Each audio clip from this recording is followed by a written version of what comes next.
It's a lovely summer's day and I fancy a picnic. I might bring the family, perhaps even the dog. Thankfully, I've got the perfect car for it. Hello and welcome to the Morris Minor Traveller. That's right, today I've got the keys to this, an icon of the British motoring scene and a real piece of British automotive history.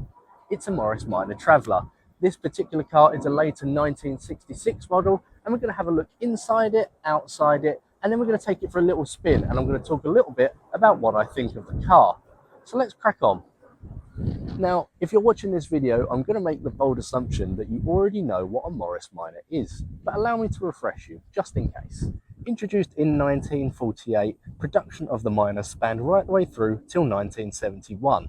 This car was immensely popular, with 1.6 million made over those decades.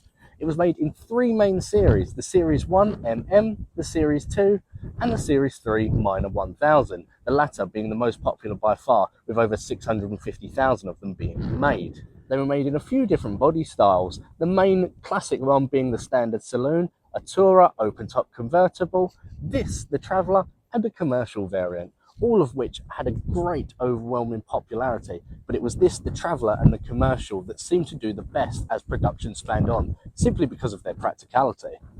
Styling was penned by Alec Isigonis, a legend of the automotive styling world, and if that name sounds familiar to you, that's because he would go on a few years later to pen the original Mini. It's quite an interesting subject, styling with this car. As many of you may know, a little bit of trivia for you if not, this car was originally 4 inches narrower. In pre-production models, you will notice that. However, when they came out, Alec himself decided that the car was too narrow. He was very influenced by American styling at the time and kept widening the car until he was happy, which resulted in, as said, a 4-inch width increase. However, as all of the tooling was already made, what would happen is these cars would come out of the press, they'd be cut down the middle, and a big old strip of 4-inch metal would run down the car. This is only obviously in the early cars. As production spanned on, tooling caught up with the times. It was in the 1952-53 model year that the Traveller was introduced, and it quite literally built on top of the standard saloon. Mechanically it remained unchanged, but it was here where things were different, as you might have already been able to tell. The Traveller name denotes this as an estate, as was the case with all Morris models of the era, and that is exactly what they did. They increased passenger comfort and luggage capacity tenfold. The mechanicals were exactly the same. It was the same engine and running gear. It was just at the rear where things changed, and for the better. The Traveller sold really well and outlasted the saloon model as a result. It was simply far more practical. It was the exact same lovable package with a little bit extra on the back. Now, as you can probably tell if you look at the Morris, the wood was left unpainted. It was varnished as a precaution, but Morris really wanted to play into that exposed wood look, and I do think it works rather well.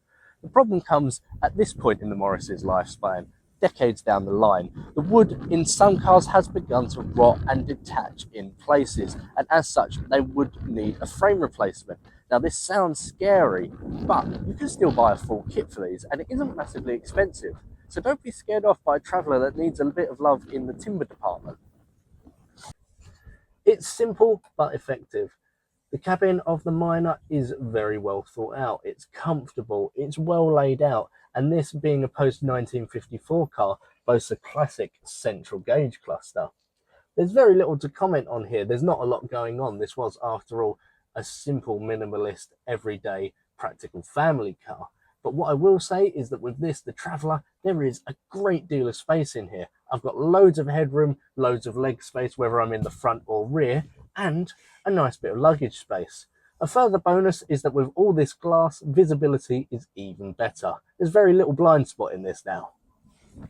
The Minor was originally planned to come with a flat 4 engine. It was pretty much designed around this notion, but towards the end of production, right around the time when they decided to change the model name from Mosquito to Minor, they also decided a flat 4 engine would be overcomplicated and too much to produce coming out of World War II. So instead, for the first generation MM cars, a 918cc side valve 4 engine was installed. Now this really made a name for itself in the previous model, the Morris 8. It was a little bit underpowered for the job, but it did get it done.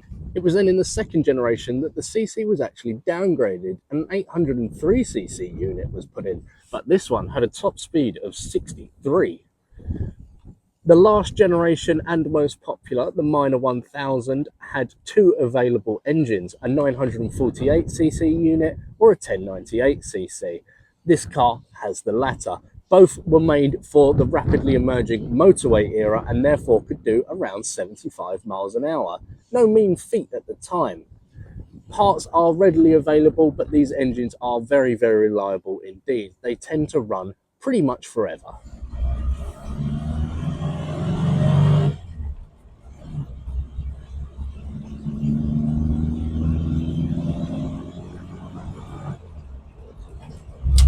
So, we've got them warmed up, out on the main road. What is the Morris like to drive?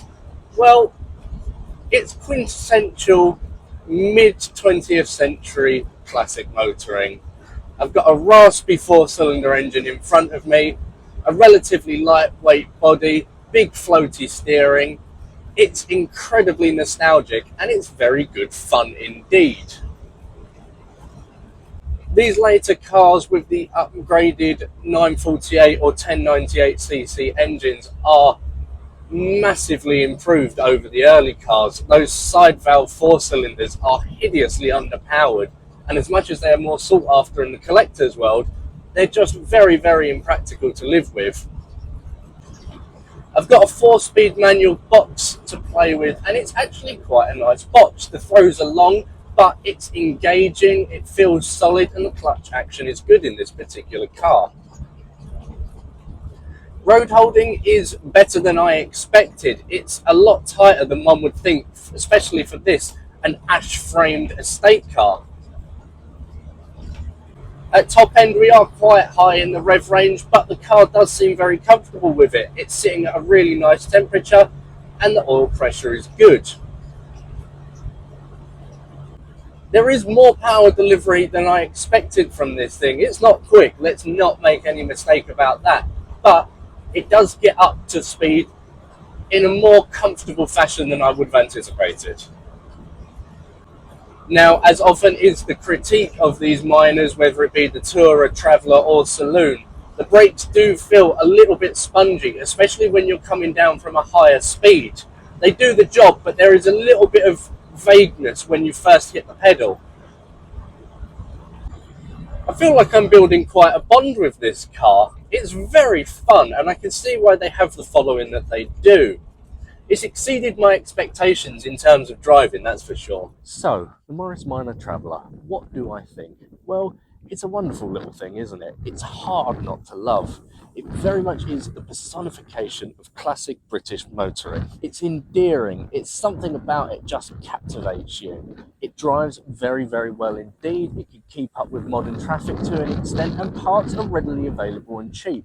Though that being said, you won't need to be replacing too much aside from regular maintenance servicing, as these are endlessly reliable and see sky-high mileage. There are still people using these every day, and I can see why. If I was going to go for one, it would be this, the Traveller. I've never had as much love for the standard Saloon, and I think this Traveller just adds a whole other level of practicality. And with this lovely exterior wood frame, it's a wonderful car. The Traveller, it gets my approval. Thank you very much for watching the video review of this lovely Morris Minor Traveller. If you like this sort of thing, please check out our other video reviews. And in the meantime, if you have a classic car to sell, please get in touch with us at classiccarbuyer.co.uk. We'd love to hear from you. Bye-bye.